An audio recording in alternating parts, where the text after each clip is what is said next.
Okay, well, thank you. The second half of the morning, and we're going to start with Andrew Klopfenstein, again from Ohio State. He's the project coordinator for a lot of this work that these guys are doing. Shockingly, these guys are doing about 5,000 acres of plot work through this equipment and stuff that they have deployed across Ohio, and gathering a lot of data. And Andrew's the one that gets to run most of it and keep his crew on time and on track with all their farmer cooperators.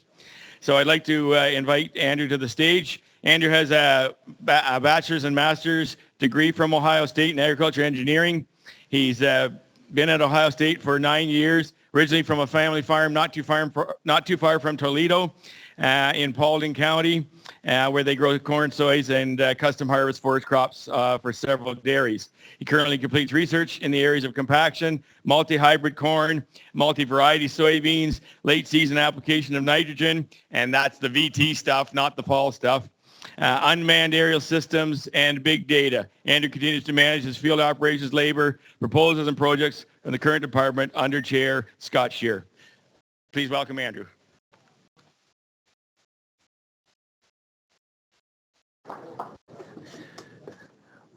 Well, good morning, everybody. Good morning. Hope everyone's doing wonderful.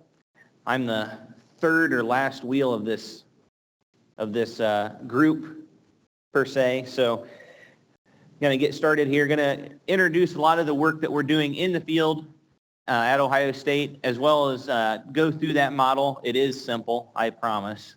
I am the one that gets blamed for a lot of the pushing the limits, as well as the mistakes too. So it goes both ways. Sometimes when things don't go right in the field and your boss can see you, he calls and asks, hey, why aren't you moving? And then you unplug the device that he can see you with. So it goes both ways. So going to talk more obviously about compaction. Got two things up here on the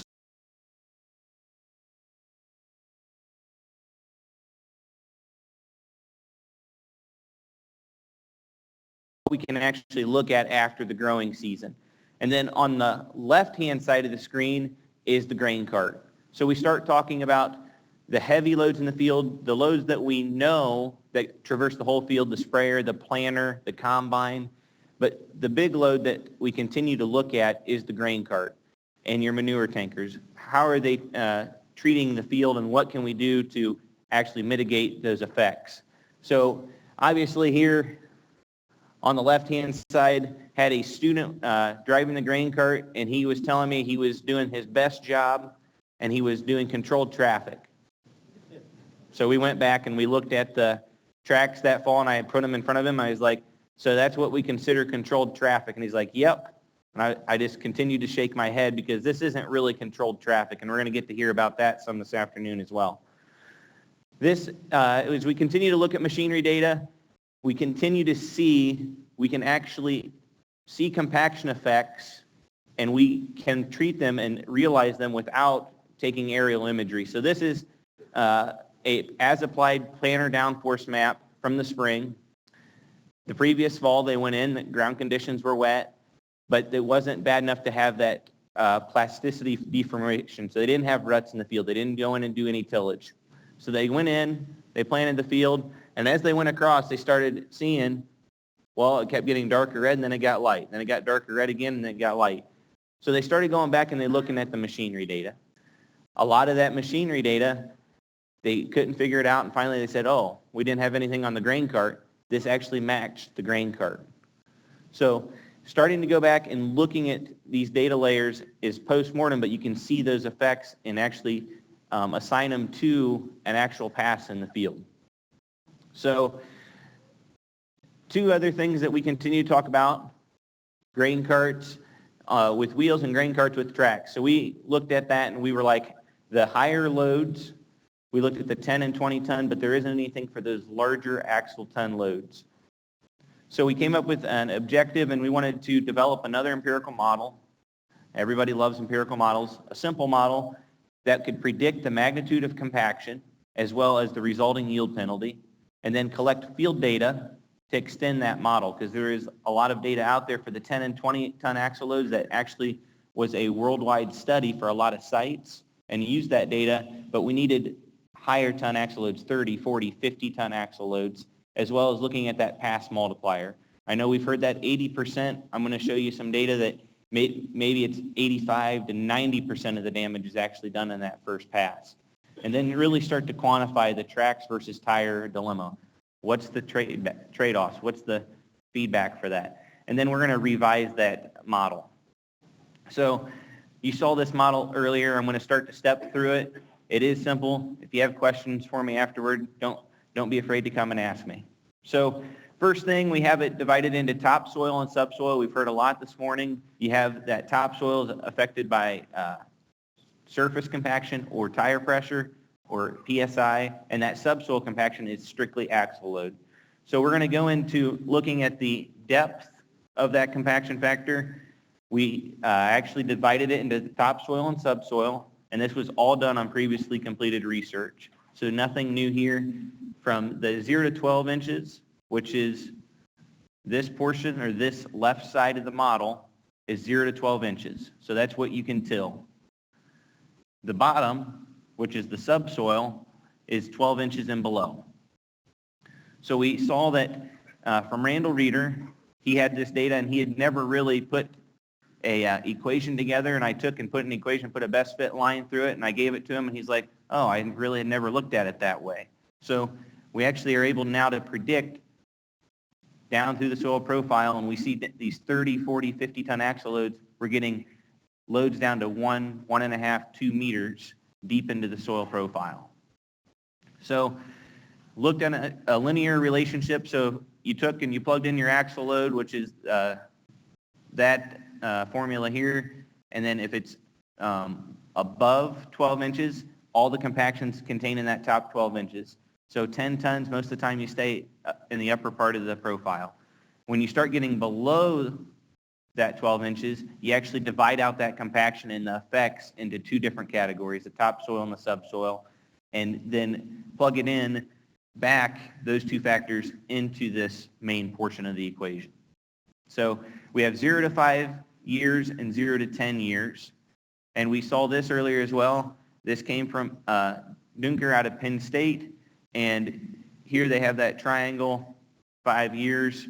After 5 years, a lot of your topsoil has lost that compaction if you do not have another event that reintroduces more compaction.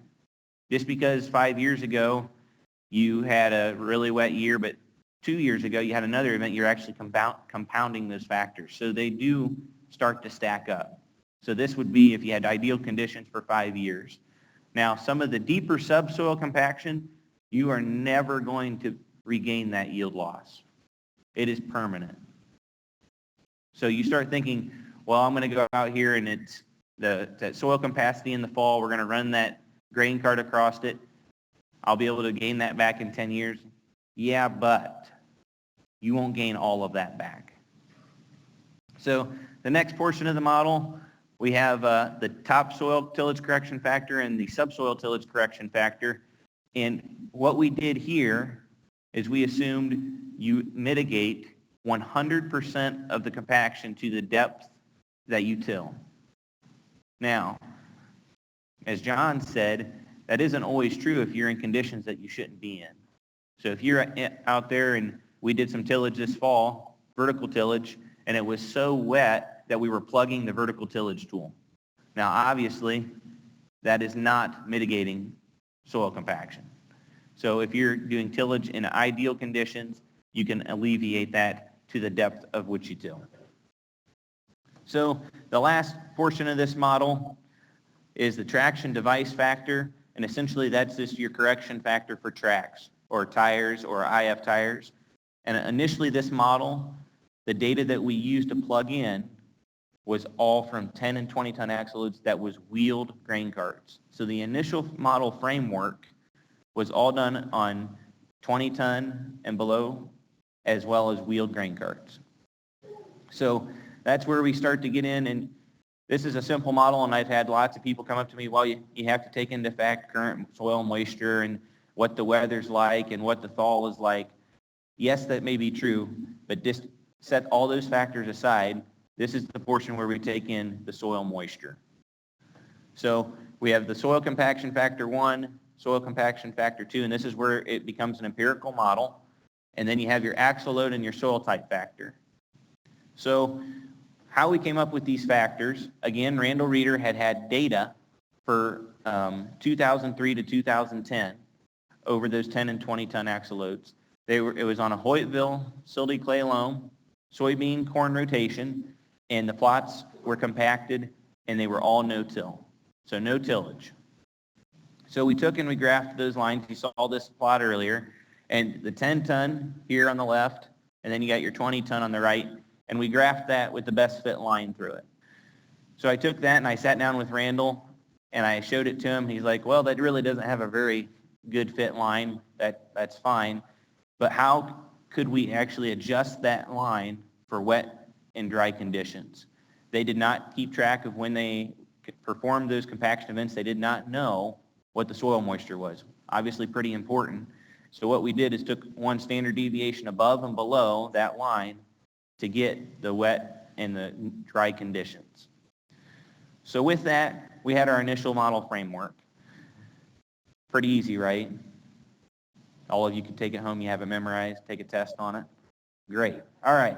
Now, we actually took and applied this model to some research that was done on pinch row compaction. Some big Bauer built planters. We know we're starting to look at those large central fill planters or 20, 30 ton axle loads in the middle. You also have anywhere from 10 to 20 bushels per acre loss in those center rows. So this work was done by Ehlers in 2012 by Pioneer. So we took that and I actually ran it through our model.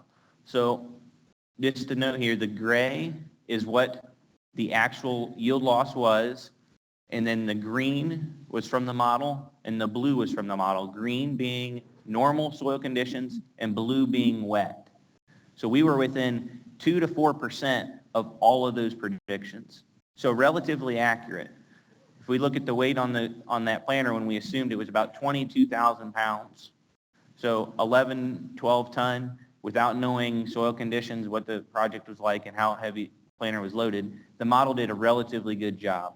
So now, how do we go about extending the model? And this is where a lot of our field research has went the last 4 years.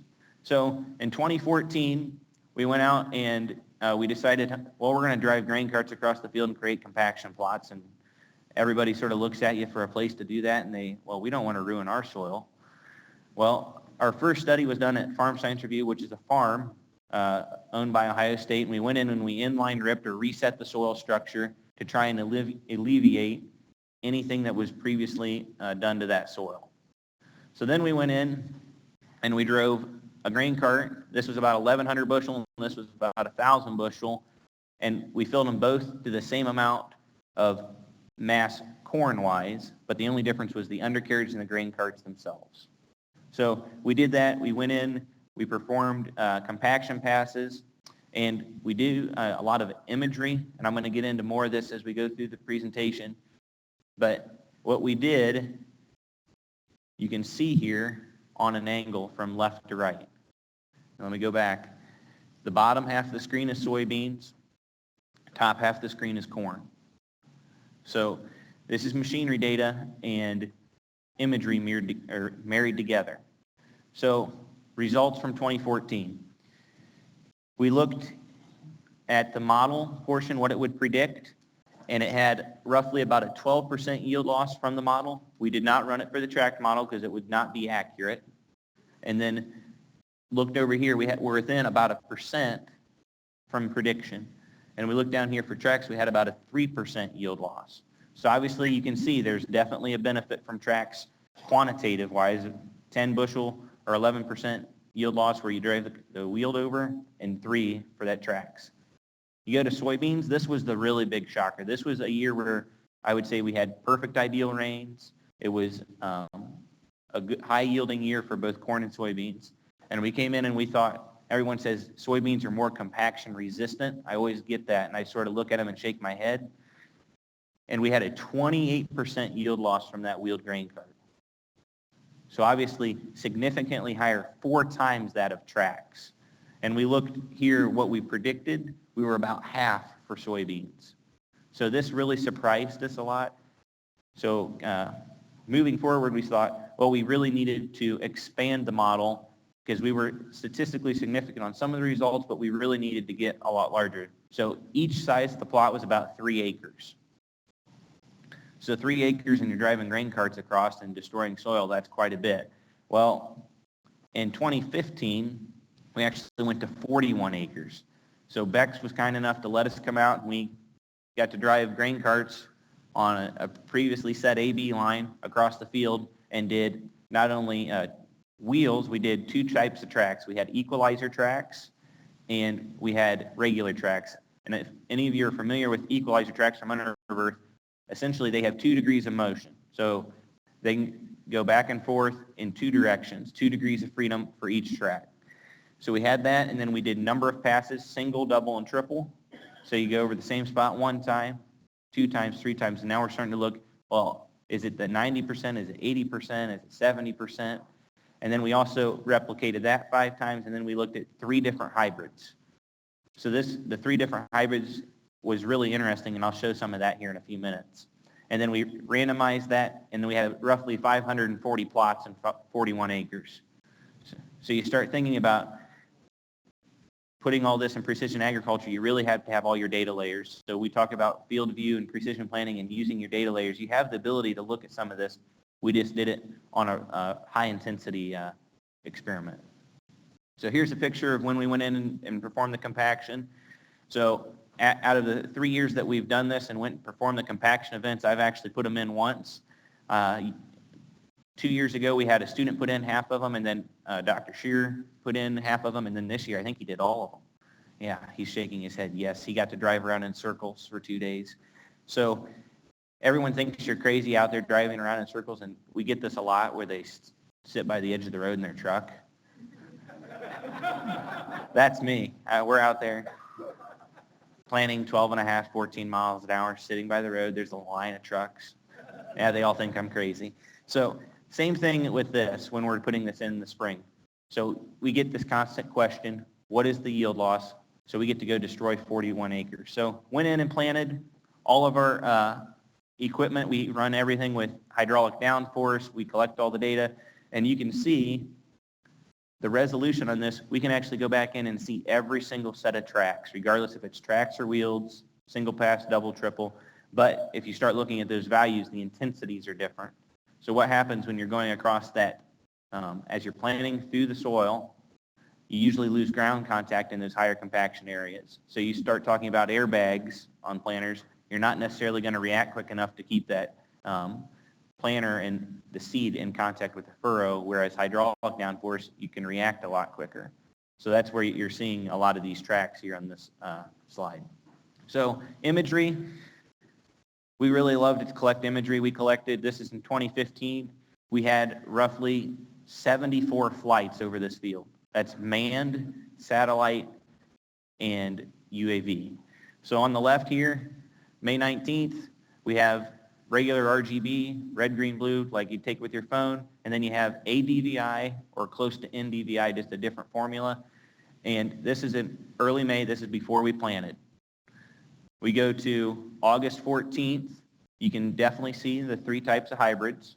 You can see soil type differences, but you can still see those tracks running from left to right on your screen. Now, we go to October. Most people say, oh, you're never going to see your compaction late in the growing season. Well, guess what?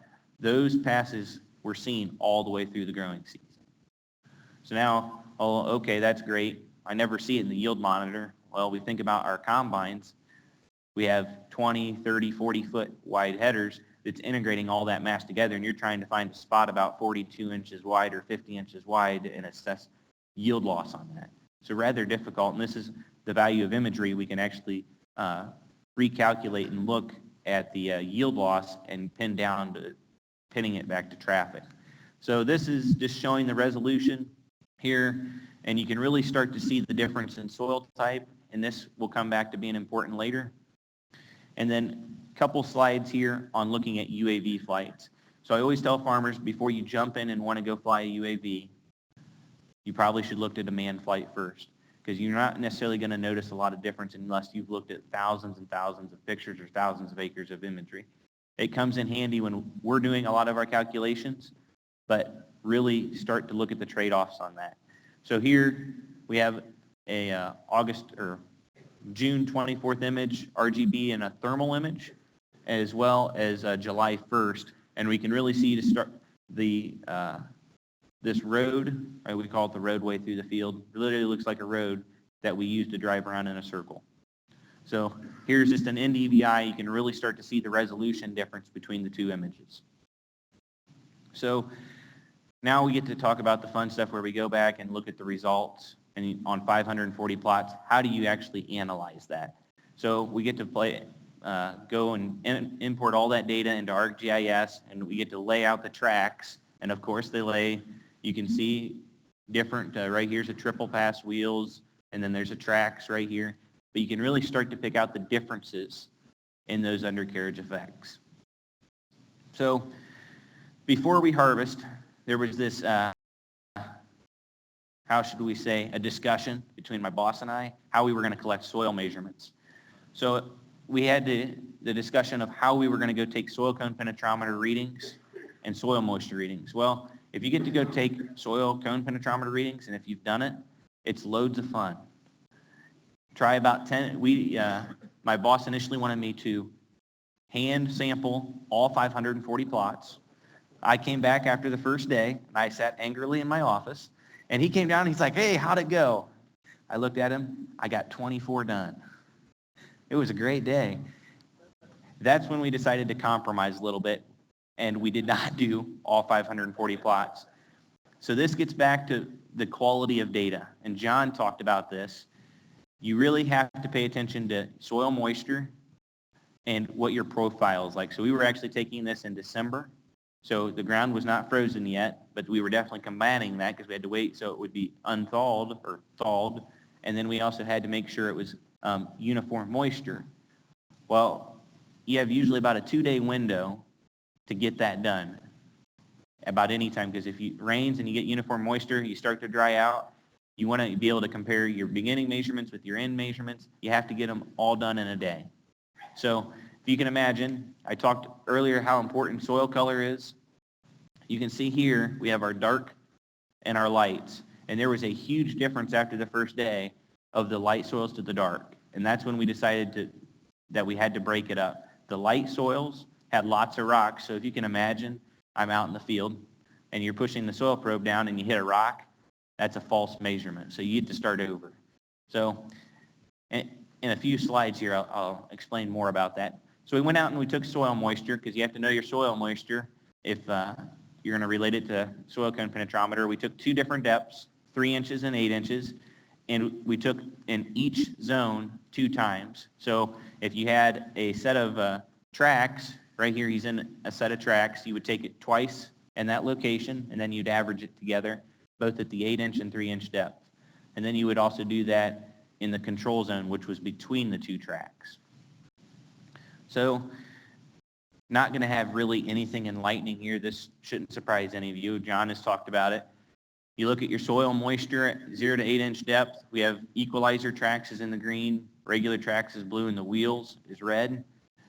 100% of the time, every single plot, it was wetter in the compacted area than the control. Not a surprise, right? Your water lays there longer. It doesn't get away because it's compacted. You've reduced the pore space.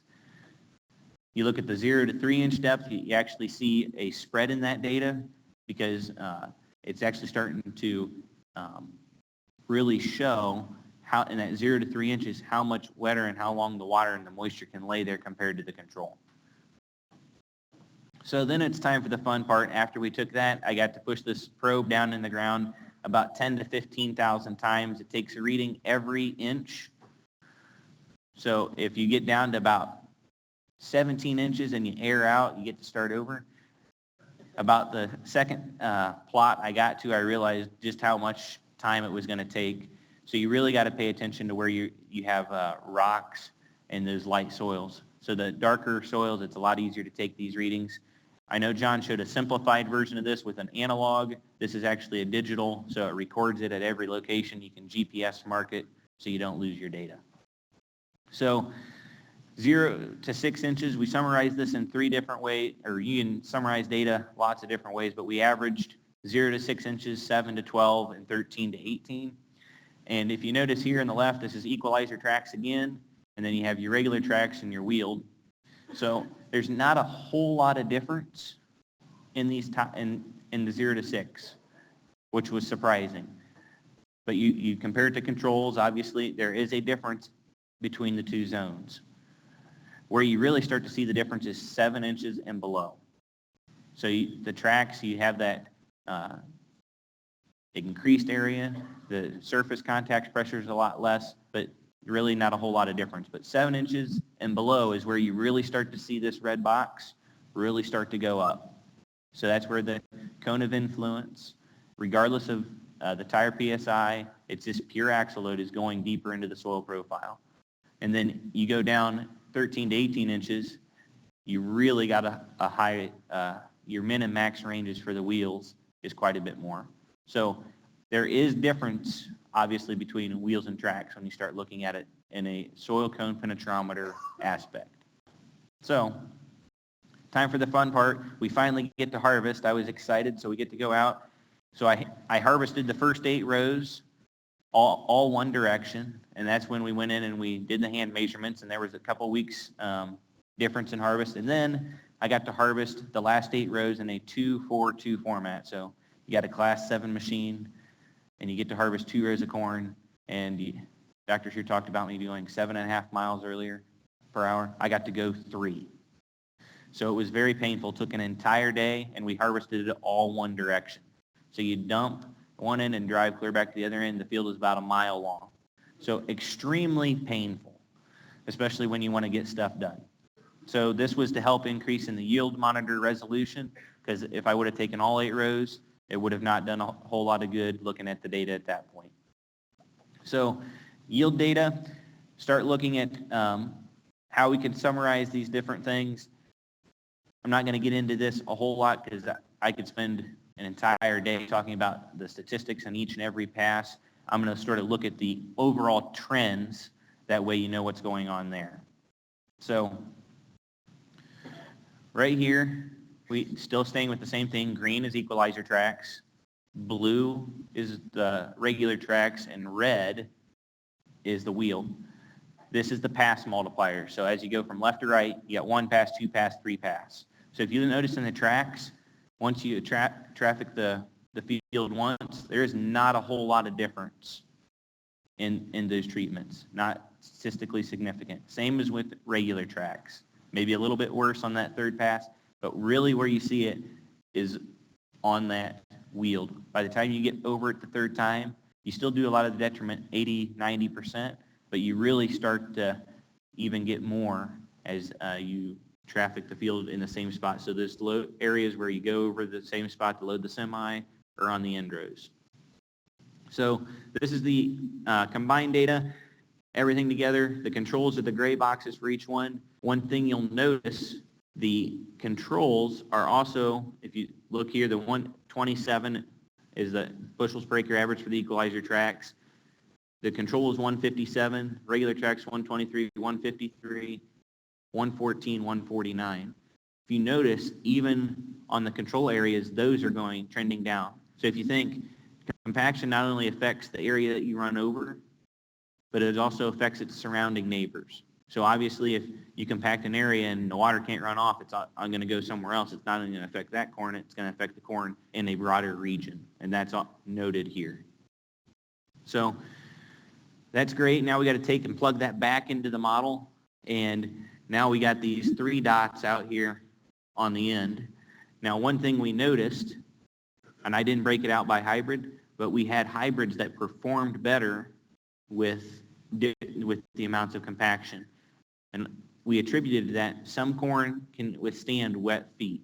So what I'm saying is you compact that area, you may not put it in the ideal seed bed, but you have corn that can withstand staying wet longer, so it's compaction resistant. I told Bex that they need to put compaction resistant on their seed bag, and they laughed at me. But that's definitely a thing. If you're having compaction issues, there's definitely going to be hybrids that can resist compaction or withstand staying a little bit wetter from trafficking events. So Here on the bottom, we had the yield results from the field, and then we plugged it into the model. We have equalizer tracks. We have for dry, normal, and wet conditions what it would predict for regular and for wheels. Now we noticed the wheels underpredicted. The tracks, if you were using the dry, it would underpredict. But this was before we had a yield correction factor for tracks. So the model is doing a relatively good job with these new factors and predicting the yield loss. So this sort of goes in, that was corn. We had corn and soybeans in 2014. We had corn in 2015, and then we had to have soybeans in 2016. Again, Bex let us go out, and we did a spring tillage reset and went in and put on all the passes. We changed it a little bit. We had a lot of questions last year. Obviously, equalizer tracks was a fairly clear winner, so we eliminated the regular tracks, and everybody wanted to know about IF tires. So we went out, we had flotation tires, which was the same as the previous year. We had IF tires, and then we had equalizer tracks. We did full and half load because farmers said, well, I don't always fill my grain cart up all the way. I can guarantee you, they say that. They're just like me. You're sitting in the field and you're waiting on a truck. What do? You find out how much corn you can put in the grain cart. That's how I got 1,400 bushel. I had a student up there and he was just packing the corners and I was dumping as he was in the cart. It was great. He came back to me and said it wasn't worth it in the end, but I thought it was a great picture. So we had number of passes. We eliminated the double pass because we didn't see a whole lot of difference. We had single, double, or single and triple, 2 hybrids, and we had it roughly 96 plots. So we went down in the number of plots, but changed it up on the configuration. Back to imagery again, we had changed the layout. We see here on the bottom is where the soybean layout is. This is taken in July, planted beans early June, late May, and again, you could trace this all the way through the growing season. So just to show you a difference in resolution, this is UAV flights again, and this is, Dr. Scheer had the slide about predicting and reassessing the corn, the mass yield to the different spots in the field. You really didn't see a whole lot. You wouldn't see these trafficking events, obviously, if you were harvesting soybeans with a 40-foot draper one direction. So I got to go out and I harvested all the centers out of this and set the blocks all the same width, used a 30-foot draper to take all that off, and then I went in and I used the 30-foot draper to take off essentially the 15-foot strips on an angle. So didn't harvest it like you normally would. It's obviously a lot easier when you start looking at assessing crop yield loss for soybeans than it is corn, because soybeans you can harvest about any direction. So I'm going to put one caveat in here. So we just started analyzing this data in the last 2 weeks, and if you notice here on the left, this is the tracks, this is the flotation wheels, and this is the IF tires. So if you look at the averages, we have 32, 38, and 30, 38. So the tires were about the same. We have the tracks, they're down here, and they're at 32. So we're trying to understand what else may be going on that it would yield less. Doesn't really make sense, right? So we're trying to understand why that would be, unless we got some of the statistics or something changed around. We're working through that. So a couple conclusions. We've developed an empirical model framework to predict the magnitude of compaction, the events, and the resulting yield penalty. A relatively simple model. I expect everyone should be able to rattle off that formula to me when I get done. And it's pretty robust initially from that 20 ton and below. We were at 2% of that 2014 study and the planner study. We had to collect field data and extend the model and estimate yield penalties for higher axle loads and multiple passes in tracks and tires. The data was collected obviously on 48 ton. I continue to remind people, you may have a 1,000 bushel grain cart and you put floaters on it, it's actually going to have a higher axle load than if you would look at a 2,000 bushel grain cart with triples on it, 3 axles. So remember that. You go out there and be like, oh, I have a smaller grain cart than my neighbor, so I'm doing less compaction. That's not necessarily true. Look at your axle load. Axle load is causing that deep, long-lasting compaction that you're going to see year after year after year. Grain carts caused up to 23.5% yield reduction across all hybrids and configurations. So we're starting to see a tremendous amount of yield loss from those grain carts. So we revised the model for the number of passes, and the mean yield reduction was not significant, obviously, for the number of passes. So we have no correction factor in there at this time. Now that may change for soybeans. We're working through that. But for corn, there's no difference. So you look at the yield reduction for equalizer tracks and regular tracks, you have 19.1 and 19.6.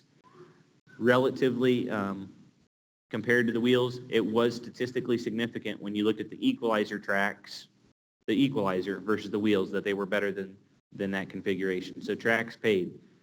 Farmers always ask me, I had this grain cart out in the field. They ask me, well, does it pay to have that? So I usually they drive the grain cart. I run the combine, at least this particular farmer. And the hired hand comes back and he says, you're not going to believe it. He ran both grain carts. Their grain cart had a wheel on it, and mine had equalizer tracks. He literally, the tracks would float through the terrain. So we're talking extreme terrain, at least for Ohio. I mean, we're seeing extreme slopes, and as he pulled through, he could see and feel the difference as the grain cart pulled through the field. So he went back and he had the farmer get in and ride with him, and they said, oh, that's great. How much do those tracks cost? And I just sort of chuckled. I said, that's a $60,000 add-on. He's like, I'll stick with my tires. So I told him, okay, start doing the math. You get one wet year, and it will pay for the tracks if it's 7% difference between your wheels and your tracks. So start thinking about that. It only takes 1 year to pay that off. It really pays to have those tracks, at least on the grain cart. Now we start talking about planters and looking at tractors. Reduced road speed. Dr. Scheer talked about reduced road speed a little bit ago. Our planter that we're going to have tracks on this year, we're going to be limited to 15 miles per hour. Our distance on roading between field is about 70 miles. That's painful. So you really got to start looking at those things where they're going to pay. And then obviously tracks versus wheeled, we have that correction factor as well. So future work, we're going to modify the prediction model and to include multiple crops. We're working on the soybean portion right now. We're looking at wheat and canola. Those are the next two things as we start to branch out. Obviously, we don't grow, wheat is grown in Ohio, but let's say you don't make a lot of money with it. So in areas that grow wheat, there's a lot of questions about that, how they can create a model, and then canola. So we're continuing to conduct field research. We're really starting to try and look at this soil type factor. There's not a correction factor right now. It's just one. But obviously soil compaction is different in your sandy soils versus your loams and your clays. So I come from where it's heavy clays, and my dad, we don't even drive a grain cart on our farm to eliminate compaction. So we're the extreme, and I went from growing up with no grain cart to having to dump on the go at 7.5 miles an hour. Quite a transition. So obviously looking at those things will affect your farming operation. And then conduct more research to verify the tillage correction factor. We saw some work, some things from John looking at the detriment when you have that vertical tillage and you're out there when it's wet. And then conduct more research on the radial and the IF tires and the VF tires, and trying to look and see how that compares to tracks. And then merging the remote sense data with the machine data. We're seeing a lot of value in this, to the point now where our model does a relatively good job looking at relative differences. So the comparison of wheels to tracks is really highly accurate, but the overall yield may not be accurate, but your differences are. So that's extremely important when we start looking at that yield monitor resolution. So with that, I think I am complete. Dr. Scheer is going to be talking next, as well as John, as we go over more compaction. So.